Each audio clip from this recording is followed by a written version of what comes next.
Dengan gajimu 4 juta per bulan, kamu bisa menyisihkan uang sampai 14.400.000 dalam 1 tahun. Hanya dengan cara kamu bisa memanage keuanganmu dengan baik. Pasti kamu yang lagi nonton video ini sedang berpikir, bagaimana sih agar gajiku yang dalam 1 bulan tidak langsung habis begitu saja. Budget ini adalah asumsi dengan kamu menghasilkan 4 juta per bulan dan kamu adalah seorang single yang sedang ngontrak maupun ngekos. Metode pertama dalam budgeting yang bisa kita lakukan adalah metode persentase 30-50-20. Nah, dari jumlah gajimu, silahkan sisihkan untuk tabungan sebesar 30%, kebutuhan hidup sebesar 50%, gaya hidup sebesar 20%. 30% dari 4 juta adalah 1.200.000 untuk tabungan, 2 juta untuk kebutuhan hidup, dan untuk gaya hidup adalah 800.000. Setelah kita bisa mengalokasikan persentase tersebut, maka langkah berikutnya adalah kita harus merincikan apa sih tabungan yang bisa kita buat, lalu apa sih untuk kebutuhan hidup yang harus kita biayakan, lalu apa-apa saja biaya untuk gaya hidup. Bahas mengenai menabung. Menabung bisa kamu lakukan dengan cara beli emas, auto debit rekening setiap kali kamu gajian, beli reksadana, ataupun beli deposito. Dengan cara ini kamu akan mengurangi niat untuk mengambil kembali uang yang sudah kamu tabung. Yang kedua adalah budgetin biaya hidup kamu.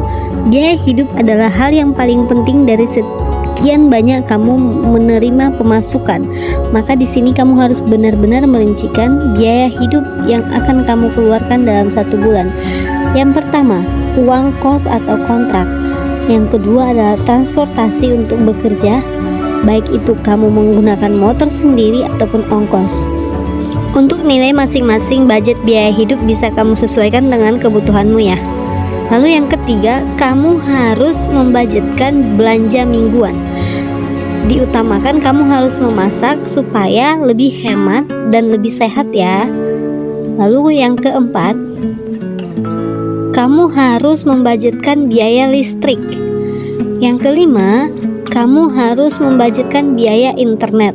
Nah, biaya internet itu bisa kamu gunakan untuk pengembangan diri, untuk buat konten, ataupun untuk mengembangkan skill-skill pribadi kamu.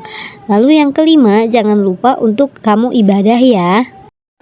Setelah kamu sudah merincikan biaya hidup untuk 1 bulan, yaitu sebesar 50%, langkah selanjutnya adalah biaya untuk gaya hidup, yaitu sebesar 20%. Nah, dengan biaya gaya hidup ini, disinilah kamu bisa membuat self reward untuk dirimu sendiri dalam 1 bulan. Misalnya dengan belanja bulanan, belanja skincare, ataupun pergi nongkrong bersama teman-teman, nonton, ataupun ke kafe. Yang pasti, apapun yang kamu lakukan untuk kebahagiaanmu, jangan sampai melewati batas yang sudah dibudgetkan.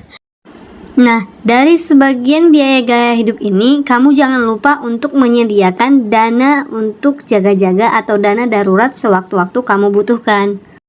Jika kamu konsisten untuk menjalankan apa yang sudah kamu budgetkan, maka dalam 1 bulan kamu pasti bisa menyimpan atau menyisihkan 1.200.000. Semoga budget kali ini bermanfaat untuk teman-teman semua.